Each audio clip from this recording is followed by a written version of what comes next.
அமெரிக்க அதிபர் டொனால்டு டிரம்பின் உலக நாடுகள் மீதான வரிகள் குறித்து எந்த உறுதியும் இல்லை என்றும், நிச்சயமற்ற தன்மை மட்டுமே உள்ளது என்றும் முதலீடு, வர்த்தகம் மற்றும் தொழில்துறை அமைச்சர் தென்கு டதஸ்ரீ ஜப்ருல் அப்துல் அசீஸ் தெரிவித்துள்ளார். சீனா மீது அழுத்தத்தை அதிகரிக்கும் அதே வேளையில் பல நாடுகளுக்கான வரி உயர்வுகளை ஒத்திவைப்பதன் மூலம் அமெரிக்கா எவ்வாறு மீண்டும் தனது வரி கொள்கையை மாற்றியது என்பதை தென்கு ஜப்ருல் சுட்டிக்காட்டினார். நாளை காலை தென்கு ஜப்ருல் தலைமை தாங்கும் ஆசியான் பொருளாதார அமைச்சர்கள் கூட்டத்தில் இந்த அண்மைய முன்னேற்றங்கள் விவாதிக்கப்படும் தலைப்புகளில் அடங்கும் என்று தெரிவிக்கப்பட்டுள்ளது. இந்த நிச்சயமற்ற தன்மை உலகளாவிய வர்த்தகத்தின் திசை மற்றும் ஆசியான் மீதான அதன் தாக்கம் குறித்த கேள்விகளை எழுப்புகிறது என்பதை நாம் ஒப்புக்கொள்ள வேண்டும் என்று அவர் கூறினார். இந்த மாற்றங்களின் தாக்கங்களை மலேசியா தீவிரமாக மதிப்பிட்டு வருகிறது என்றும், மேலும் இடையூறுகளை குறைப்பதிலும், பிராந்திய பொருளாதார மீள்தன்மையை வலுப்படுத்துவதிலும், சமநிலையான மற்றும் நிலையான வர்த்தக உறவுகளுக்கு பாடுபடுவதிலும் ஆசியான் கூட்டாளர்களுடன் இணைந்து பணியாற்ற மலேசியா உறுதி பூண்டுள்ளது என்று அவர் விளக்கினார்.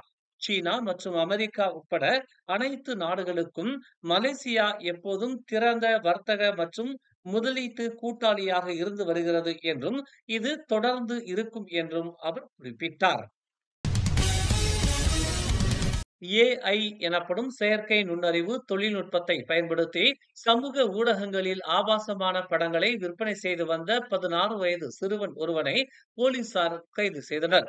தனது முகத்தை பயன்படுத்தி ஆபாச படமாக உருவாக்கி அதனை இணையம் வழி விற்று வருவதாக 18 வயது பெண் ஒருவர் கடந்த ஏப்ரல் 3ஆம் தேதி புகார் அளித்ததாக ஜொகூர் காவல்துறை தலைவர் டத்தோ எம் குமார் தெரிவித்தார். இதனை அடுத்து கூலாய் மாவட்ட காவல் தலைமையகத்தின் வணிக குற்ற புலனாய்வு பிரிவைச் சேர்ந்த ஒரு குழு நேற்று மாலை சுமார் 5 மணி அளவில் கூலாய் பகுதியில் அவ்வாடவனை கைது செய்தது. புகைப்படங்களை மாற்றி அமைத்து சமூக ஊடகங்களில் பதிவேற்ற பயன்படுத்தப்பட்டதாக நம்பப்படும் ஒரு கைபேசியும் பறிமுதல் செய்யப்பட்டது. அந்த படங்கள் ஒவ்வொன்றும் 2 வெள்ளிக்கு விற்கப்பட்டுள்ளது ஆரம்ப கட்ட விசாரணையில் தெரிய வந்ததாக அவர் கூறினார். அந்த பெண்ணின் புகைப்படத்தை அவரது சமூக ஊடக கணக்கிலிருந்து எடுத்து அதனை ஏஐ செயலி மூலம் அந்த இளைஞர் ஆபாசமாக மாற்றியது விசாரணையின் போது கண்டறியப்பட்டதாக எம் குமார் ஒரு அறிக்கையில் தெரிவித்தார். அமெரிக்க அதிபர் டொனால்டு டிரம்ப் 75க்கும் மேற்பட்ட வர்த்தக கூட்டாளி நாடுகளுக்கு எதிரான பரஸ்பர வரி விகிதத்தை 90 நாட்களுக்கு ஒத்திவைக்க ஒப்புக்கொண்டதாக செய்திகள் வெளியாகி இருக்கின்றன. சுமை அளிக்க வேண்டிய அவசியம் இல்லாத நாடுகளுக்கு சுமையை தாங்கள் வழங்க விரும்பவில்லை என்றும், அவர்கள் அனைவரும் பேச்சுவார்த்தை நடத்த விரும்புவதாகவும் டொனால்டு ட்ரம்ப் தெரிவித்துள்ளார். சீனாவில் இருந்து இறக்குமதி செய்யப்படும் பொருட்களுக்கான வரியை 125 விழுக்காடாக உயர்த்திய அதே நாளில் இந்த அறிவிப்பு வெளியிடப்பட்டது குறிப்பிடத்தக்கது. நேற்று தைவான் நாட்டின் வடகிழக்கு கடற்கரையில் உள்ள ஈலனுக்கு தென்கிழக்கே சுமார் 21 கிலோமீட்டர் தொலைவில் சக்தி வாய்ந்த நிலநடுக்கம் ஏற்பட்டதாக அமெரிக்க புவியியல் ஆய்வு மையம் தெரிவித்துள்ளது. அந்த சக்தி வாய்ந்த நிலநடுக்கம் ரிக்டர் அளவுகோலில் 5.8 பதிவாகி உள்ளது என்றும், இதனால் கட்டடங்கள் குலுங்கி பொதுமக்கள் அச்சம் அடைந்ததாகவும் தெரிவிக்கப்பட்டுள்ளது. 60 கிலோமீட்டர் ஆழத்தில் அந்த நிலநடுக்கம் மையம் கொண்டிருந்தது என்றும், அது அந்நாட்டின் தலைநகரிலும் உணரப்பட்டதோடு பொதுமக்கள் வீடுகளில் இருந்து வெளியேறியதாகவும் தெரிவிக்கப்பட்டுள்ளது. பொது ஒழுங்கு மற்றும் நலனுக்கு ஆபத்தை விளைவிக்கும் 2 புத்தகங்களுக்கு எதிராக உள்துறை அமைச்சு மார்ச் 10ஆம் தேதி முதல் தடை உத்தரவை வெளியிட்டுள்ளது. மலேசியாவில் பொது ஒழுங்கு அல்லது நலனுக்கு தீங்கு விளைவிக்கும் என்பதால் சம்பந்தப்பட்ட புத்தகங்களுக்கு தடை விதிக்கப்பட்டுள்ளது.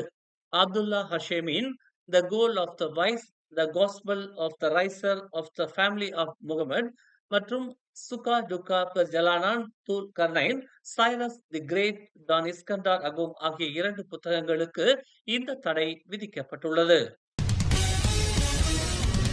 நாட்டில் டெங்கி காய்ச்சலால் பாதிக்கப்பட்டவர்களின் எண்ணிக்கை முந்தைய வார எண்ணிக்கையான 1129 பேருடன் ஒப்பிடும்போது தற்போது 1021ஆக குறைந்துள்ளது என்றும், அதே சமயம் இறப்புகள் எதுவும் பதிவாகவில்லை என்றும் சுகாதாரத்துறை தலைமை இயக்குநர் டாக்டர் முகமது ராட்ஜி அபு ஹசான் தெரிவித்தார். இக்காலகட்டத்தில் 2024ஆம் ஆண்டில் மொத்தம் 44,144 சம்பவங்கள் பதிவான நிலையில், இவ்வாண்டு அதன் எண்ணிக்கை 16,296ஆக உள்ளது என்று அவர் தெரிவித்தார். மேலும் கடந்த ஆண்டு இந்த காலகட்டத்தில் மொத்தம் 31 இறப்புகள் பதிவாகி இருந்த நிலையில், இவ்வாண்டு 10ஆக குறைந்துள்ளது என்று அவர் அறிக்கை ஒன்றில் தெரிவித்துள்ளார். மேலும் செய்திகளை தெரிந்து கொள்ள தமிழ் மலர் நாளிதழை பாருங்கள். எங்களோடு இணைந்திருக்க மலர் டிவியை பதிவு செய்து கொள்ளுங்கள்.